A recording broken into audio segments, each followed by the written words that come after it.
नमस्कार, मैं कोमल मिश्रा और आप देख रहे हैं भारत 19 एक्सप्रेस। समय हो चुका है देश की बड़ी खबरों का। शुरुआत करते हैं इस वक्त की सबसे बड़ी खबर के साथ। मुख्यमंत्री योगी आदित्यनाथ ने बांदा में जनपद को 710 करोड़ रुपए की 229 विकास परियोजनाओं की सौगात दी। इस दौरान उन्होंने विभिन्न सरकारी योजनाओं के लाभार्थियों को आवास की चाबी, आयुष्मान कार्ड, सिलाई मशीन और आर्थिक सहायता के चेक वितरित किए। बुंदेलखंड के पीछे यहां का पिछड़ापन यहां के पलायन का कारण बना था। यहां के नाम पर पिछड़ापन इसका पर्याय था। पलायन और प्यास बुंदेलखंड की पहचान बन गई थी।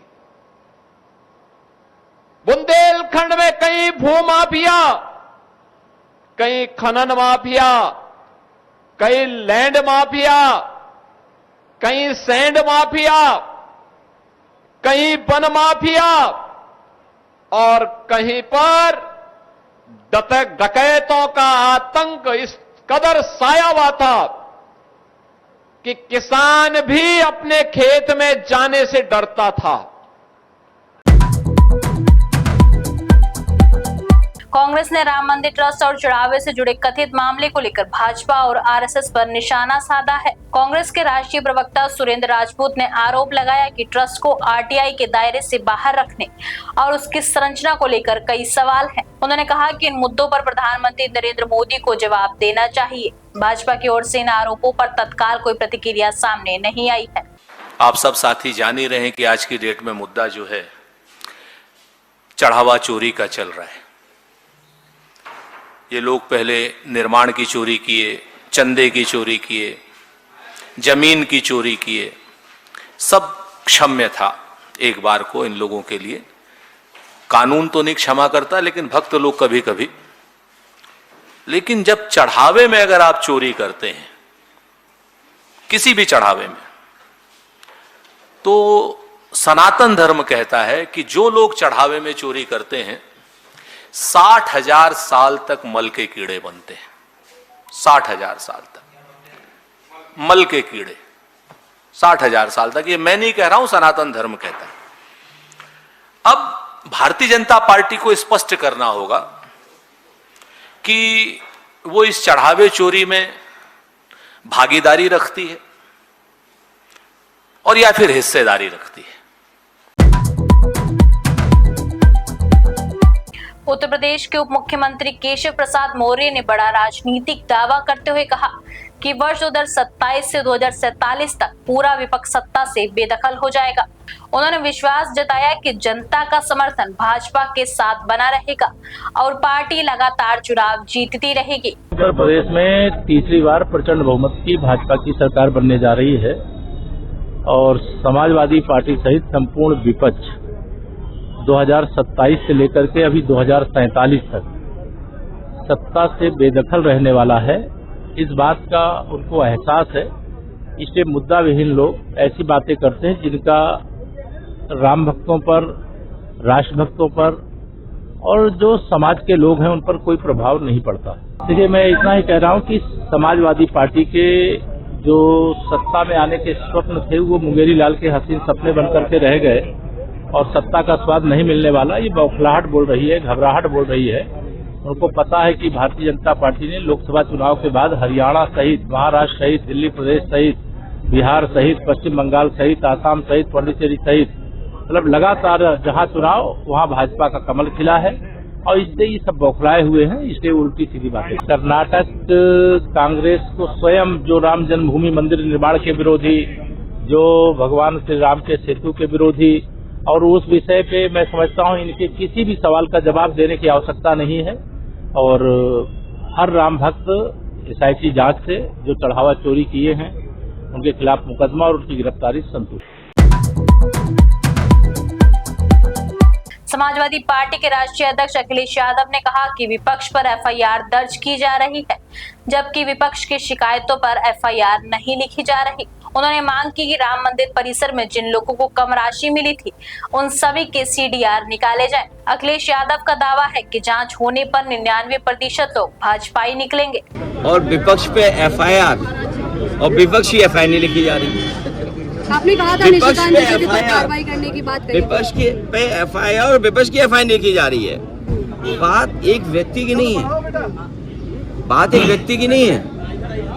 सुन रहे, वो पीछे हट रहे हैं कुछ लोग, कह रहे थे कि हम कितनी बार फोन मिलाए हैं, 980 बार, 980 बार, 980 बार फोन किया हम लोगों ने। सोचिए आप, इसका मतलब ये है कि जो मंदिर परिसर में जो लोग थे, मंदिर परिषद में जिन लोगों को काम मिला हुआ था, उनके सबके सीडीआर निकाले जाए, और जिस समय सीडीआर निकलेगा तो 99.9% सब भाजपा ही निकलेंगे, और उस समय भाजपा में जो तो भगदड़ मचेगी उसकी आप कल्पना नहीं कर सकते। और भगदड़ तो अभी शुरू हो गई है, बहुत सारे लोग संपर्क अभी से करने लगे हैं, तो भगदड़ भाजपा में मची हुई है, इसका इनके पास कोई जवाब नहीं।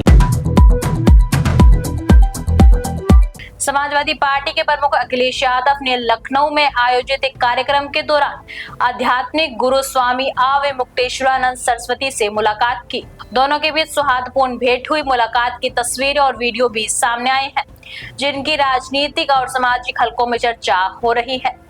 घोटाला किया है, क्या कार्रवाई कर रहे हैं मुख्यमंत्री जी? होगी, वो कह रहे हैं कि होगी कार्रवाई। कार्रवाई तो होगी ही, लेकिन जब तुम मुख्यमंत्री नहीं रहोगे, नया मुख्यमंत्री आएगा, वो तगड़ी कार्रवाई करेगा। बिल्कुल सही कह रहे हो मुख्यमंत्री जी, कार्रवाई तो होगी। गंगा नदी के दांडी घाट पर स्नान के दौरान डूब रहे 20 वर्षीय युवक को 11वीं वाहिनी एनडीआरएफ की टीम ने त्वरित कार्यवाही करते हुए सुरक्षित बचा लिया है। युवक की पहचान बिहार के नालंदा निवासी ऋषु राज के रूप में हुई है। मौके पर मौजूद लोगों ने एनडीआरएफ के रेस्क्यू अभियान की सराहना की। मेरा नाम ऋषु राज है, मेरे पिता का नाम सतीश कुमार पटेल है। मैं बिहार नालंदा हनौर का हूँ। मैं यहाँ घाट में नहा रहा था, मैं थोड़ा सा पैर फिसला तो मुझे एनडीआरएफ वालों ने बचा लिया। लखनऊ के प्रसिद्ध बुद्धेश्वर महादेव मंदिर में चढ़ावे से जुड़े सामान की कथित चोरी का मामला सामने आया है। श्रद्धालुओं ने मंदिर के एक सेवादार को मंदिर परिसर से बड़ा बैग ले जाते हुए पकड़ लिया। बताया जा रहा है कि बैग में मंदिर में लगे पीतल के घंटे रखे गए थे। सूचना मिलते ही पुलिस मौके पर पहुंची और मामले की जांच शुरू कर दी है। आगरा में भारी बारिश के बीच सुभाष बाजार में कपड़ों की दुकान अचानक जमीन में धंस गई। मलबे में 4 से 5 लोगों के दबे होने की आशंका है। 3 लोगों को सुरक्षित भी निकाल लिया गया है। शुरुआती जांच में दुकान के भूमिगत नाले के ऊपर बने होने की बात सामने आई है। वहीं मुख्यमंत्री योगी आदित्यनाथ ने एसडीआरएफ के साथ रेस्क्यू तेज करने और घायलों के बेहतर इलाज के निर्देश दिए हैं। मंटोला क्षेत्र में ये एक सुभाष बाजार मार्केट है, जिसमें एक दुकान कोलैप्स हुई है। ये दुकान नाले के ऊपर निर्मित थी और नाले के जो फ्लोर है दुकान का, उसके सहित ये पूरी दुकान नाले के अंदर कोलैप्स हो गई। जैसे ही सूचना मिली, तत्काल जो फर्स्ट रिस्पॉन्डर्स हैं, पुलिस और प्रशासन की टीम यहाँ पर पहुंची है और 4 लोगों को अब तक यहाँ से सकुशल रेस्क्यू किया जा चुका है। एक महिला के और अंदर होने की संभावना बताई गई है और अभी हमारी टीम्स लगी हुई हैं। एसडीआरएफ को भी सूचना दे दी गई है और लगातार यहाँ पर फायर सर्विसेज के, पुलिस के और अन्य विभागों के लोग यहाँ पर उपस्थित हैं। देखिए, काफी पुरानी बिल्डिंग है, नगर निगम द्वारा ये बनाई गई थी और इसके ध्वस्त होने से, क्योंकि अपने फ्लोर सहित ही नाले में गिरी है, तो इस कारण से पूरी बिल्डिंग का मलबा भी जो है वो नाले में गया है। ये एक छोटी दुकान है इस बाजार में और अभी हम लोगों का प्राथमिकता है कि जो एक महिला अंदर होने की संभावना बताई गई है, उनके कुछ रिश्तेदार हैं, उनको हम लोग कराएंगे। देखिए, अभी हमारा जो प्राथमिक कार्य है वो रेस्क्यू का है। इसके बाद इस बात की डिटेल्ड में हम लोग देखेंगे कि क्या इस संबंध में पूर्व में क्या कोई शिकायत आई थी और उस पर क्या कार्रवाई की। मेरठ में कलेक्ट्रेट के बाहर प्रदर्शनकारियों पर लाठीचार्ज के मामले में नया मोड़ सामने आया है। आपको बता दें, एसएसपी अविनाश पांडे ने दावा किया है कि धरने के पीछे अराजनीतिक तत्वों का हाथ था। उनके अनुसार लड़की के भाई को लाइसेंस सहित अन्य प्रलोभन देकर प्रदर्शन में लाया गया था, जबकि कई प्रदर्शनकारियों को ये तक नहीं पता था कि वे वहां किस उद्देश्य से आए हैं। देखिए, 15 मई को एक महिला थाना टीपी नगर क्षेत्र से गुमशुदा हुई थी, जिनके परिजनों द्वारा 16 मई को थाना टीपी नगर पर सूचना दी गई थी। 17 मई को इनका शव थाना रोहटा के ग्राम से प्राप्त हुआ था। इनकी तत्काल शिनाख्त की गई थी। सीसीटीवी में जो चैन था जिसके साथ में ये जाति दिखाई पड़ रही थी, उस पर नामजद मुकदमा लिखा गया था। इलेक्ट्रॉनिक इनपुट्स के आधार पर और सीसीटीवी की ट्रेल के आधार पर मुकदमे का सफल अनावरण किया गया था। इसकी विवेचना क्षेत्राधिकारी ब्रह्मपुरी के द्वारा की जा रही थी। इसमें पुलिस की तरफ से ही 2 अन्य नाम सामने आए थे जिन्होंने साक्ष्य मिटाने का कार्य किया था। उन पर भी धाराएं बढ़ाई गई थी और उनके खिलाफ भी आवश्यक विधिक कार्रवाई की गई थी। इसमें लगातार परिवारीजनों से विवेचक की, थाना प्रभारियों की, क्षेत्राधिकारी सिविल लाइन की और अन्य अधिकारियों की वार्ता हो रही थी। इनके द्वारा जो भी बिंदु उठाए गए थे उसका संतोषजनक समाधान किया गया था, परंतु कुछ अराजनीतिक तत्वों द्वारा, कुछ अवैधानिक तत्वों के द्वारा इनको भड़काया जा रहा था। इसको अनावश्यक एक कुत्सित प्रयास किया जा रहा था, इसको एक अलग कलर देने का। उसमें से कुछ लोगों के द्वारा कल ये कहा गया था कि इनके द्वारा एक ज्ञापन दिया जाएगा कमिश्नरी पार्क पर बैठकर, जिसकी लोकतांत्रिक मूल्यों के अनुसार अनुमान्यता दी गई थी।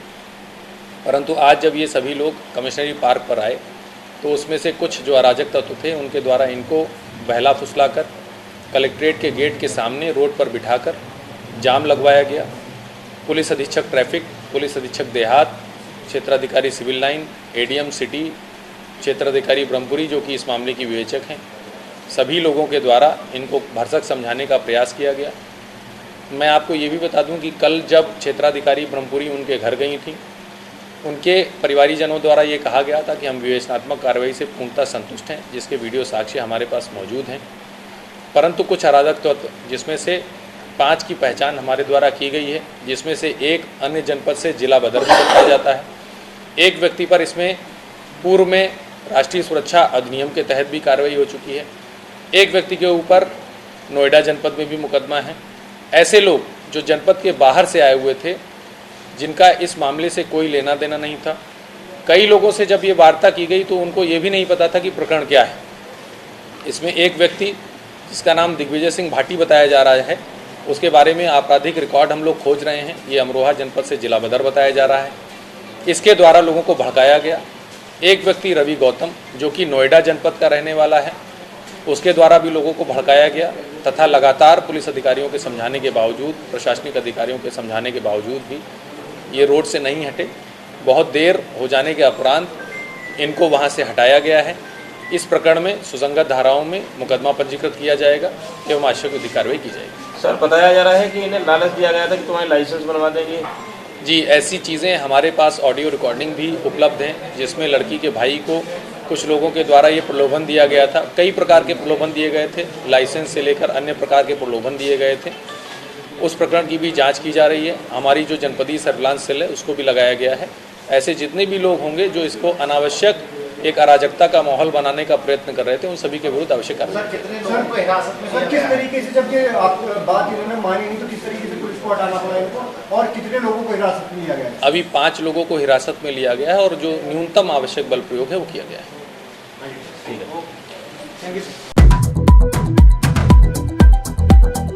महाराष्ट्र में भारी जल भराव के चलते प्लांट से करीब 3000 गैस सिलेंडर तेज बहाव नदी में बह गए। प्रशासन और राहत टीमें मौके पर पहुंचकर हालात पर नजर बनाए हुए हैं। इलाके में अलर्ट जारी कर लोगों से नदी और आसपास के क्षेत्रों से दूर रहने की अपील की गई है।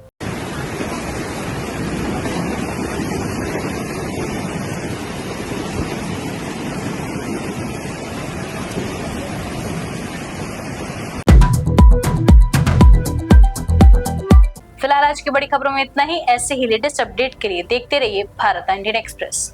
देश की हर खबर सबसे पहले